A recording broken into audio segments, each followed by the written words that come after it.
Good evening. I was supposed to perform tomorrow with my musicians, the Dennis Bovell Dub Band.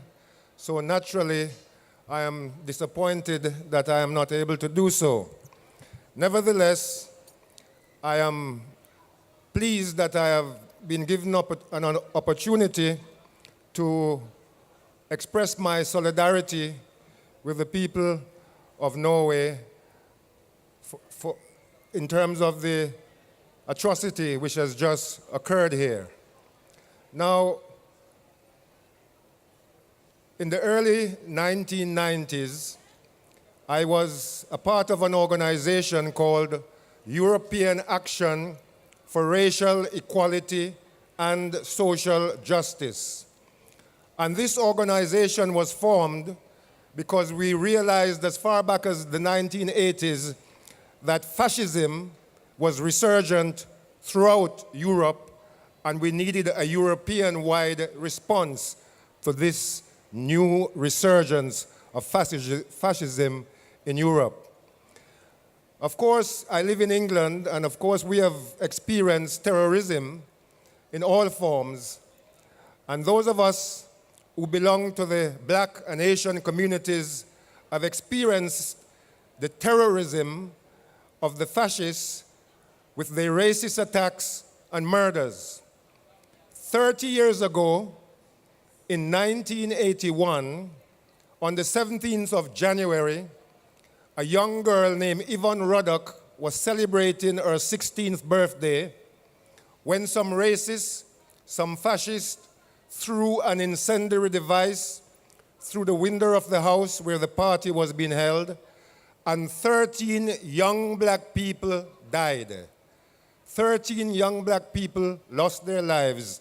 26 were seriously injured as a result of this fascist attack.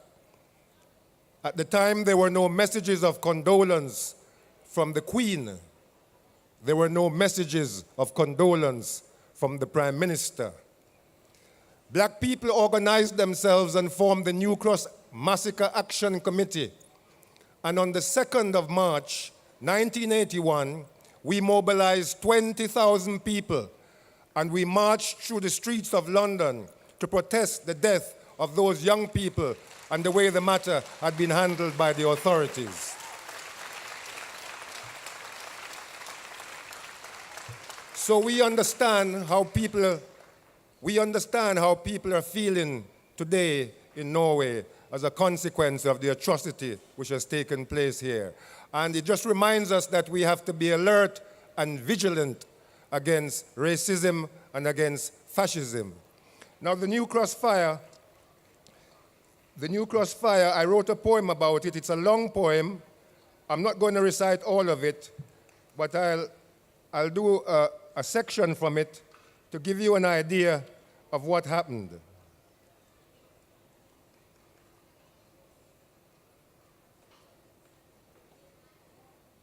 First the coming and the going in and out of the party, the dubbing and the rubbing and the rocking to the rhythm, the dancing and the skanking and the party really swinging, the laughing and the talking and the styling in the party, the moving and the grooving and the dancing to the disco, the joking and the jiving and the joy of the party, then the crash and the bang and the flame start to throng, the heat and the smoke and the people start to choke, the screaming and the crying and the dying in the fire, the panic and the pushing and the boring through the fire, the running and the jumping and the flames them rising higher, the weeping and the moaning over the horror of the fire.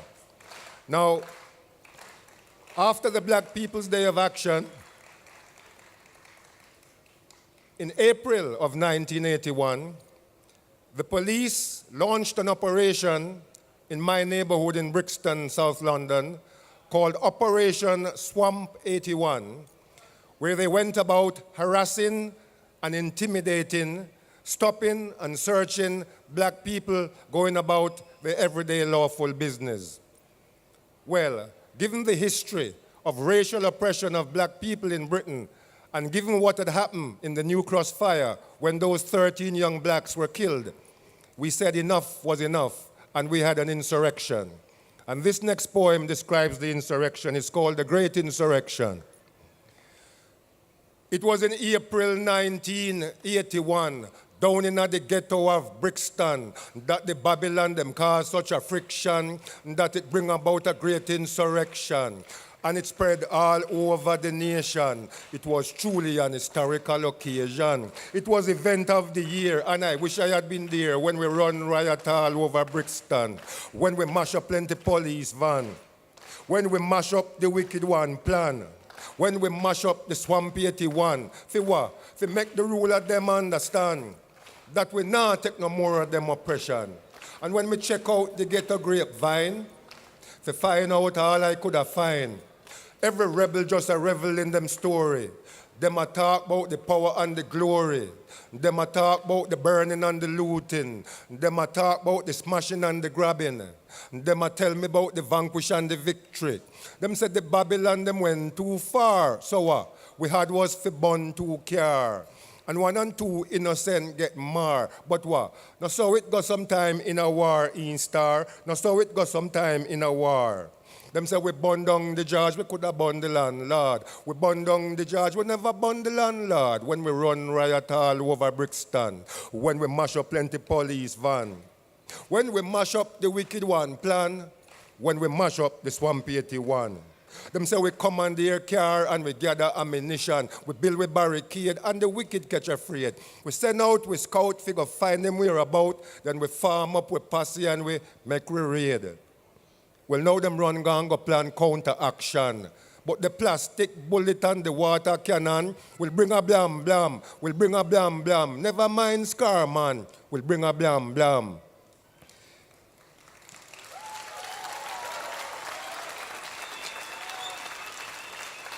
Now,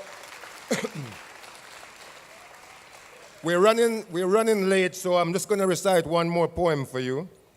And I wrote this poem towards the end of the 1980s, in the early 90s, because at the end of the Cold War,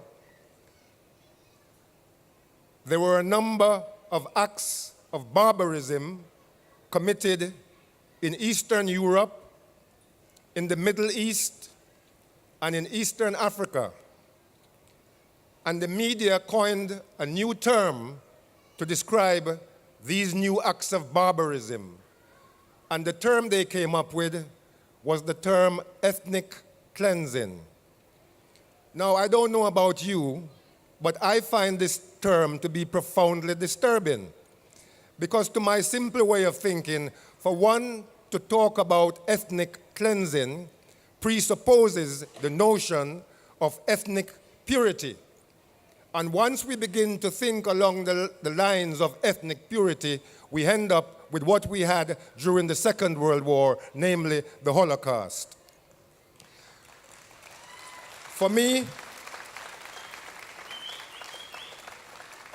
we have to be very careful about how we use language, because we not only negotiate our everyday reality through language, more importantly, we define our humanity through language. And for me, the term ethnic cleansing represents the dehumanization of language and the language of dehumanization. So I wrote a poem about it and I called it New World Order. The killers at Kigali must be sanitary workers. The butchers at Butari must be sanitary workers. The savages of Chatila must be sanitary workers. The beasts of Bosnia must be sanitary workers. In the New World Order, like a dirty old bandage upon the festering face of humanity, the whole order unravel and reveal, whole scar just a broke out in a new sore. Primeval wound that time won't heal, and in the ancient currency of blood, tribal tyrants a second old score. The killers at Kigali must be sanitary workers. The butchers at Butari must be sanitary workers. The savages of Chatila must be sanitary workers. The beasts of Bosnia must be sanitary workers. In the New World Order, And it's the same old Cain and Abel syndrome, far more ancient than the fall of Rome. But in the new world order of atrocity is a brand new language of barbarity. Mass murder normalized, pogrom rationalized, genocide sanitized, and the ancient clan sin now named ethnic cleansing. And so the killers of Kigali must be sanitary workers. The butchers of Butari must be sanitary workers. The savages of Shatila must be sanitary workers. The beasts of Bosnia must be sanitary workers. Pram in the new world order. Long live freedom, long live justice. Thank you.